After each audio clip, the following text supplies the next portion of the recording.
podcast hosts Gabe and Leo discuss topics that directly and indirectly affect the LGBTQ plus community. Their generation gap has them seeing the world through very different points of view. They fight, they argue, they laugh, and they get off topic. But they make sense. Most of the time. Are you ready for this episode of Let's Talk Trans? Well, let's get started.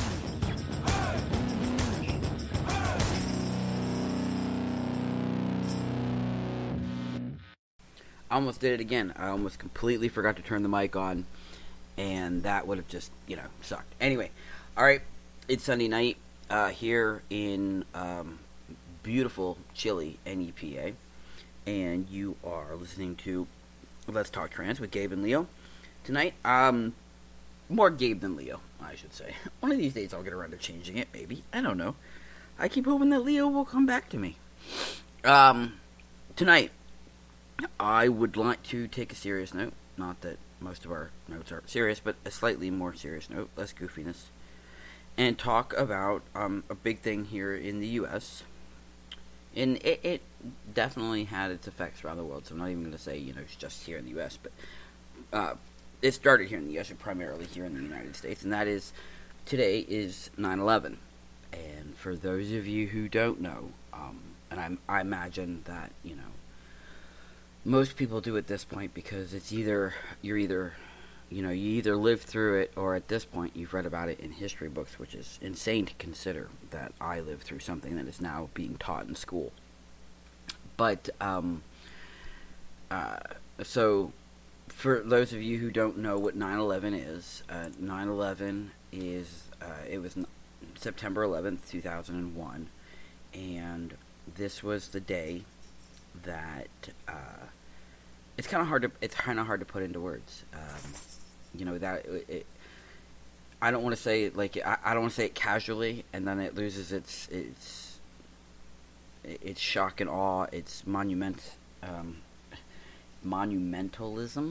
That's not even the right word. The momentum, the factor of it. You know what I mean? But what happened was at this morning. Not this morning. You gotta remember, this is 2001. So 21 years ago, hijackers hijacked two planes, actually three planes, but two planes, and flew them directly into the World Trade Center towers, Tower 1 and Tower 2, and killed thousands of innocent people, all in the name of whatever you would say, terrorism, or jihad, or to strike fear in the hearts of the world, I guess, to kind of, make a statement of their own. And, yeah. So, here in the U.S., we call today Patriots Day. I've also heard it referred to as, September 11th Day, but we call it Patriots Day. And today is a day where we, here in the U.S., we kind of go back, and it sounds weird. We almost ignite our own PTSD, and we go back and we relive those moments, not to incite, our own misery of it, but we go back and we remember, like I said, we remember those people who died. On 9/11, excuse me, I apologize. The numbers are staggering. There were more than 6,000 injured, 2,977 innocent civilians died. Not to mention the 19 hijackers. And it was, like I said, it was absolutely brutal.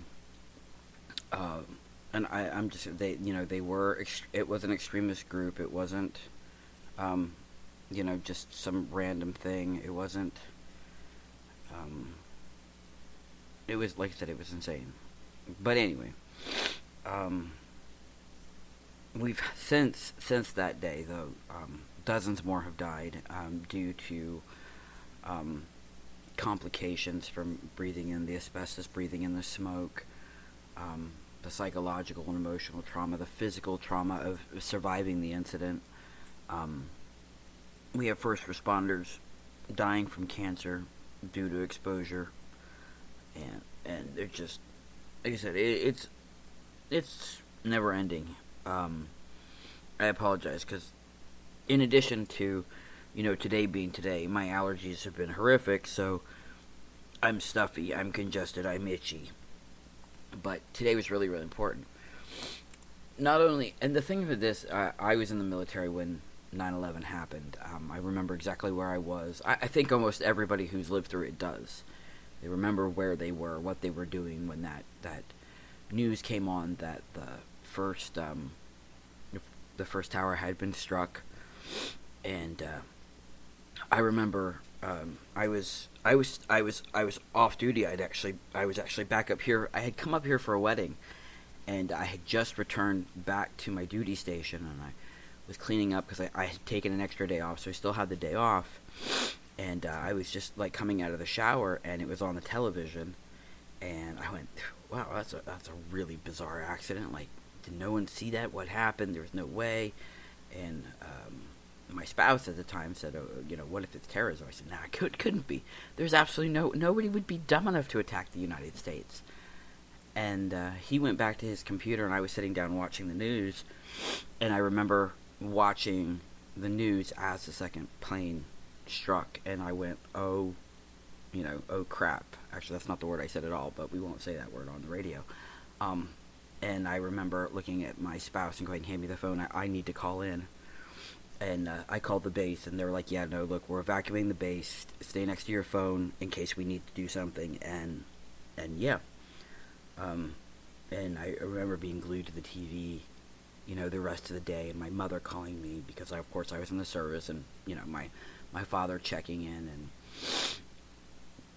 it was completely unreal. And the sad thing is, like I said, I can remember those instances, and I'm probably like an hour or so. I don't remember anything else. I remember, everybody had flags. You couldn't buy an American flag; they were out everywhere. The 12th, 13th, and so on and so forth. The country really came together as a solidified unit. And I remember the aircraft carrier GW, George Washington, being out there in the Bay, out in New York. And, when we finally got back on base, I can remember, just this new sense of, this is what we do, who the F do they think they are? We're going to make them pay type mentality. And, little symbols were going up. There was one of my favorites, one of my absolute favorites. It was an American eagle, and it was like sitting there sharpening its talons. And of course the world came together to show its uniformity with us, while we, while our first responders dug through the rubble and, dug out civilians, but were also digging out their own brethren. First responders who had gone to the trade centers thinking that it was a fire, or it was just it wasn't a terroristic threat, and had no clue that those towers were going to collapse down on them. And like I said, the pictures that we still see to this day, and we force ourselves to remember, because those who don't remember history are doomed to repeat it. And we don't ever want to repeat a day like that, ever in the world do I ever want to repeat a day like 9/11. I don't want my children or my grandchildren or my great-grandchildren or their great-grandchildren to ever experience a day like that ever again.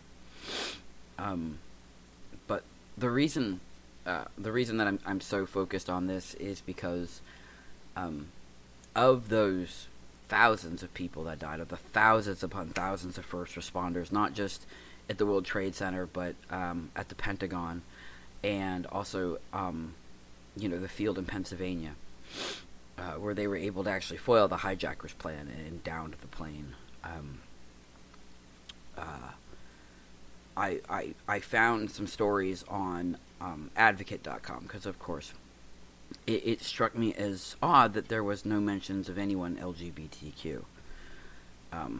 And to me, it was, back in 2001, yeah, we talked about it, but no, we didn't really talk about it. And, it was still kind of a territory.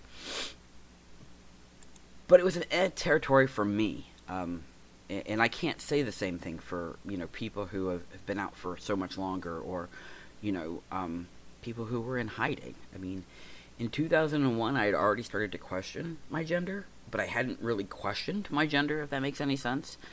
So if I was questioning, then there had to definitely be people who were already out. And I know that sounds ridiculous, and there's people going, well, yeah, duh. I mean, there's been people out for hundreds of years. Yeah, I know. And as a historian, I know that. And as a history professor or a history teacher, I know that. But we don't talk about it when it comes to 9/11. So I went on to advocate.com, because if you guys haven't checked out Advocate, you really, really need to. The Advocate is like, I'm sorry, but they are the magazine. They are the in my opinion, the Advocate is like the Times for the LGBTQ community. And sure enough, I went on their page and I went back through their articles, and the Advocate had an issue. It came out in October of 2001, and it was called "The Gay Heroes of the Terrorist Tragedy," and it was this fabulous combination of pictures. And it was, I'll read the cover of it. The incredible stories you won't read anywhere else. All right? And they go through all these articles. And what I'm going to do today is, instead of kind of doing my own talk, I'm actually going to read this. And I want you to know, like I said, the thing of it is that I'm not plagiarizing, and I'm giving the Advocate all the credit. I'm merely reading from their page. And I will probably pause a couple of times and, do my little 10-cent thing inside this, but this is more of a memorial episode, like I said, for 9/11. And for those of you who are across the pond and or in Canada, and, this doesn't directly affect you, I'm sure that indirectly you can relate. We've all had our brushes with terrorism. It's very, very real in the world, and just like the men and women on 9/11 at 8:40 in the morning, nobody knew what was coming. They had no concept, that they were getting out of their taxis, or they were getting off the subways, and what was coming in the next few minutes. They didn't know. They were everyday Janes and Joes, just like us. So, like I said, I want to read these to you guys. So, we start out with a gentleman named Chris Young, and it says, normally Chris Young wouldn't have been anywhere near the World Trade Center. But on the morning of Tuesday, September 11th, the 33-year-old actor was temping for the Marshall insurance firm and had volunteered to shuttle reports from the company's Midtown office to the 99th floor of One World Trade Center. He delivered the reports at 8:40 a.m. and then got back in the elevator for what would turn out to be the longest and scariest ride of his life. Thousands of feet below, 38-year-old attorney David Drought was just getting out of his taxi. He meter receipt recorded the time as 8:39 a.m. He then walked through the North Tower's revolving doors and headed towards the elevator to go up to his 54th floor office. Before he got there, the building shook around him as American Airlines Flight 11 hammered into it. Next thing I knew, a fireball of debris was heading right for me, he said. Who dove for the shelter behind a steel planter. As black smoke mushroomed through the lobby, he choked for air and then jumped through the lobby's broken-out windows. Once outside, he said, I thought about my mother and my boyfriend John, and I was glad to be alive. Directly across the street, Artie Van Wy felt a tremor in his 23rd floor office and ran out of the building. When he got outside, the city was unrecognizable. It was like a war zone, he said. Insulation, plaster, soot, and papers were everywhere. Van Wy looked to where the first plane had torpedoed the North Tower of World Trade Center and stared in disbelief. Then a disturbing realization hit him. It wasn't debris dropping from the buildings, he said in a whisper. It was bodies.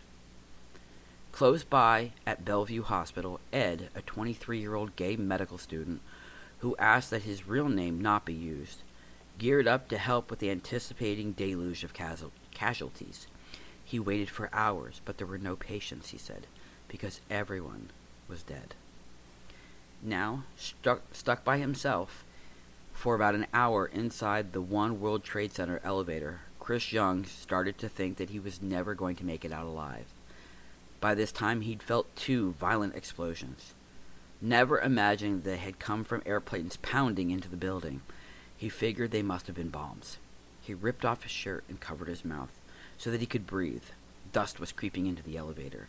He tried to calm himself by reciting a monologue from Man of La Mancha, a part he'd recently performed. But as the air thickened and his emergency calls went unanswered, Young felt more and more trapped. In Washington, D.C., Bill Craven was about to feel trapped too. Still in workout clothes from an early morning session at the gym where he'd seen the awful images from New York on TV, Craven, 42, hopped into his car to rush to work. Traffic was crawling, though, and at 9:40 a.m. he found himself stalled in front of the Pentagon. An odd noise of the commercial aircraft overhead caught his attention. It was flying way, way too low. Then it came down like a kite doing a nosedive. The plane plowed into the side of the Pentagon, producing a column of black smoke topped by brilliant orange flames. "Oh my God, I'm dead," Craven thought, as chunks of the fortress-like edifice flew his way. He scrambled to lie flat on his stomach in the car while shreds of debris rained from the sky. In her 15th floor office on Wall Street, Peg Bryant, 45, communicated directly with Lambda Legal Defense and Education Fund. Read of the first crash on the internet. She then heard the other plane explode into the second tower. She scrambled outside and had a clear view of World Trade Center. You could see a gash, and you knew people were dying, she said. But we didn't grasp the magnitude. After she returned to her office, the South Tower collapsed, and Bryant's building was immediately evacuated. Coughing, she pulled her shirt over her mouth and groped her way outside into a street scene that was harshly different from the one she'd seen just minutes before. Partially clogged wind had turned into clear day gray.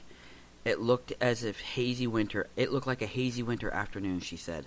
The grainy air stung her eyes, coated her hair and clothes, and pricked her skin. She kept spitting grime to clear her throat. Punching fruitlessly on her cell phone to reach her father, she joined hundreds of numb New Yorkers in an uncertain march to an uncertain future. It was 10:10 a.m. when the South Tower of the World Trade Center disintegrated into a graveyard of steel, concrete, and ash. The collapse violently shook the North Tower elevator where Chris Young was still trapped for the 3rd time that morning. "I really started to freak out then," he said. "I thought that whatever was wrong, it would be under control by now. Then, for the first time, he tried to pry open the doors and it was impossible. He tried again when the power went out in the building 20 minutes later, and they opened easily. When he was finally able to step out of the elevator, Young discovered that he had been marooned on the first floor the entire time. Falling building parts, shattered glass covered the lobby floor. Everything was coated in a pink and gray haze of cloud. No one was in sight. Dazed, he just stood there for a moment until 2 firefighters yelled, "We've got to get you out of here, run!" 2 minutes later, Young felt the earth shake for the 4th time, and as he sprinted from the building, he looked over his shoulder and saw the North Tower crumble like a sand castle. In the hours and days that followed the catastrophe, life for gay men and lesbians in New York City and Washington, D.C. quickly changed, as it did for the rest of the nation. The southern tip of Manhattan, including the gay mecca of Greenwich Village, became a militarized zone. Only residents flashing photo ID could pass beyond the patrol borders at the far end of Christopher Street. Military and fire trucks zoom up and down the West Side Highway as closed signs hung in windows of the famed Stonewall Inn. Overnight, thousands of flyers of missing persons went up, recalled Jeffrey, a 30-year-old designer from the West Village. Lampposts, sides of buildings, telephone booths were wallpapered with images of lost strangers. But in the devastation, there was also a sense of community that many had not seen since the worst days of AIDS. Another West Village resident, 39-year-old Gary Spino, said he walked around the neighborhood those first nights because I wanted to be with others, and the streets were filled with gay and lesbian people. Everyone was crying and hugging. Spino eventually made his way to the Hudson River and joined friends from his gym in a human assembly line, spreading mustard on bread, piling on lunch meat, slicing tomatoes, and bagging sandwiches, fruit, and cookies into care packages for rescue workers. It was the greatest thing I'd been part of in years, he said. It wasn't about being a gay person or a straight person or a financial person or an artist. There was this little woman in a nun's outfit standing next to a gym bunny in tight shorts, and we were all pitching in together. In this issue, the Advocate salutes some of the brave gay men and women and lesbians who gave their all, sometimes their lives during the attack. This is, we tell the stories so that our voices as American heroes, and particularly as gay and lesbian citizens, are not lost.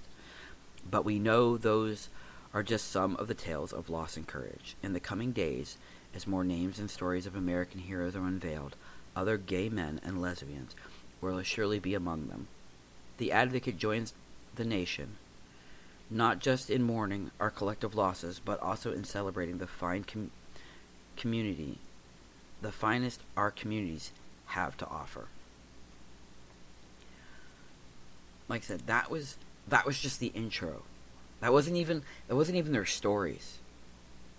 I truly advise you to go on tonight or whenever you hear this podcast, tonight, tomorrow, a year from now, a week from now, and go on to theadvocate.com. Look up the 9/11 heroes. Look up the gay heroes, the lesbian heroes, the transgender heroes. Go look at straight heroes, cisgender heroes. Who cares? You're gonna find Father Judge's story. Father Judge was a fire department chaplain who was actually the first official victim of 9/11. And the reason he was the first official victim is because he took his helmet off to administer last rites to a wounded firefighter, and a piece of debris fell and struck him and killed him instantly. Father Judge was a gay man, and he was a priest. And the insane thing of it, he was such a phenomenal man, such an amazing man, that there were celebrities at his funeral. I mean, granted, it was a 9/11 funeral, so there were always going to be celebrities, but Senator Clinton was there, former President Bill Clinton was there, and he, like I said, he was just an absolutely amazing man, and so his story is in there. You'll find the story of Mark Bigham from San Francisco. He was a passenger on Flight 92. And for those of you who don't know, Flight 92 was the one that was brought down in Pennsylvania. And he too, again, was a gay man. He was described by his former boyfriend as being handsome, confident, a competitive guy. He just loved sports, liked to play. He loved playing rugby. And he hated to lose everything. He just, I guess, one of those guys. He was a graduate of Berkeley. He was 6'4", 225 pounds. It's just insane. Like I said, the stories are absolutely endless. There's the story of Carol from New Hampshire. She was, she was, like I said, one of many. She was catching a flight to Boston, and her plane, I guess she'd caught a flight to Boston, and her flight ended up being American Airlines Flight 11, one of the two planes to crash into the World Trade Centers, I should say. You're also going to, and like I said, and then there's the story of David. I'm going to mess up his name, and I truly apologize. I believe it's Charlesby. He was one of the co-pilots, and he was a strong advocate for domestic partners, especially in the American Airlines Company. And he was a member of the National Gay Pilots Association. He was part of the Millennium March in Washington, D.C. You know what I mean? I mean, like, we talk about, all the people that, like I said, we talk about the heroes. And don't get me wrong, the first responders who selflessly went into 9/11, knowing that it might be worst case scenario. I honor them. I appreciate them. As a first responder myself, it truly is one of those things that we all think about when we hear the tones drop. Is this going to be it? Is this going to be the last one?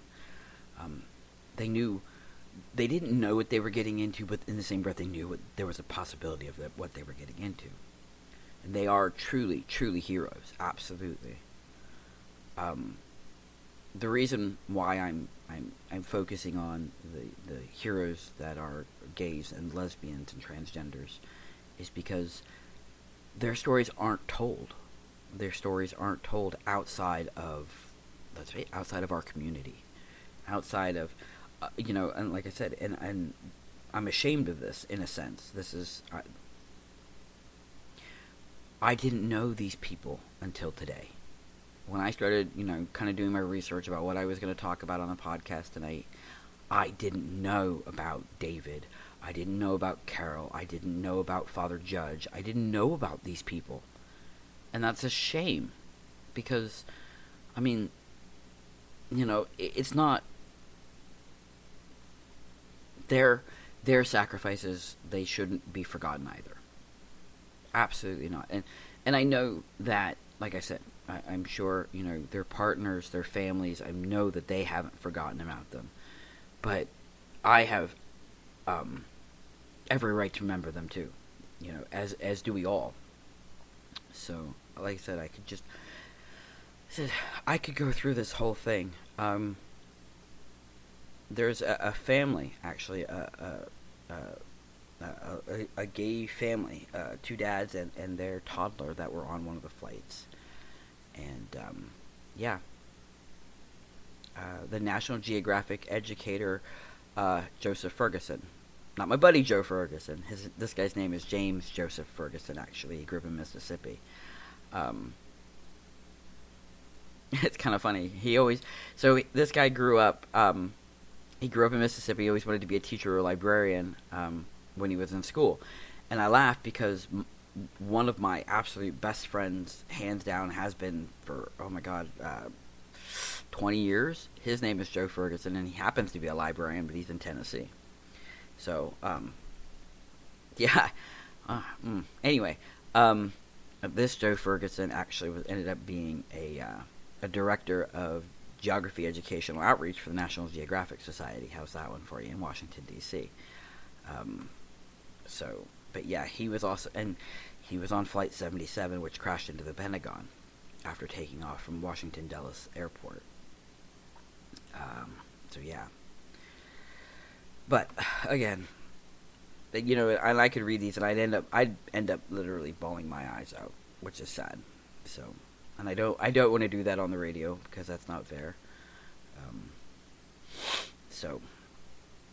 But anyway, all right. So, with all that being said, and I know it's a short episode, not actually that short, but still a short episode, a very serious episode. Part of me should apologize for that, but I'm not gonna. I'm not gonna apologize for the seriousness of today. I do want you to be aware, though, that, at any time, gay, lesbian, transgender, bisexual, questioning, pansexual, asexual, non-sexual, non-binary. We all know who we are. At any point in your life, at any point in your day, you could be called upon to be a hero. You are heroes. If you've come out and you've faced ridicule, and you've come out and you faced dissension or mockery, and you stood your ground, you're a hero. Alright? Don't ever think otherwise. Don't ever call yourself a coward. Don't ever call yourself, anything less than what you are. You are a proud, amazing person, and you are, in my eyes, a hero. But remember that at any point you may be called upon to be a hero. To yourself, somebody next to you, a complete perfect stranger, a family member, a child, a friend. It's up to you sometimes. And don't ever get courage and fear mixed up, because courage is not the absence of fear. It is the ability to understand fear and to overcome it. And I want you to remember that going into this week. Remember that. Be true to yourselves. Be true to you. Identify. Be confident. And I will see you guys next time, Wednesday.